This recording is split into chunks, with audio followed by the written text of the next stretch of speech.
কয়েক সপ্তাহ আগেই বাজারে সব ধরনের সবজির দাম ছিল বাড়তি। ক্রেতা স্বস্তিতে কিনতে পারছিলেন না সবজি, যা নিয়ে ক্রেতাদের অভিযোগের অন্ত ছিল না। তবে গত 2 থেকে 3 সপ্তাহ ধরে বাজারে কমেছে সবজির দাম। সাধারণ ক্রেতাদের হাতের নাগালে আসায় স্বাচ্ছন্দ্য ফিরেছে সবজি কেনায়। সিল্কোর সিল্ক অ্যান্ড শাইন, যাতে আছে আর্গান অয়েল ও ওট প্রোটিনের গুডনেস, যা আপনার চুলকে রাখে হেলদি অ্যান্ড শাইনিং। তবে কয়েক ধরনের সবজির মৌসুম এখন না হওয়ায় নির্দিষ্ট সেসব সবজির দাম এখনো বাড়তে যাচ্ছে।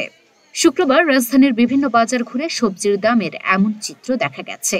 আজকের বাজারে প্রতি কেজি লম্বা বেগুন বিক্রি হচ্ছে 50 টাকায়, গোল বেগুন প্রতি কেজি 60 টাকা, গাজর প্রতি কেজি 50 টাকা, বাঁধাকপি প্রতি পিস 30 টাকা, ফুলকপি প্রতি পিস 30 টাকা, মূলা প্রতি কেজি 20 টাকায় বিক্রি হচ্ছে। এছাড়া কাঁচা টমেটো প্রতি কেজি 30 টাকা, করলা প্রতি কেজি 80 টাকা, বরবটি প্রতি কেজি 80 টাকা, টমেটো প্রতি কেজি 60 টাকা, মিষ্টি কুমড়া প্রতি কেজি 40 টাকায় বিক্রি হচ্ছে।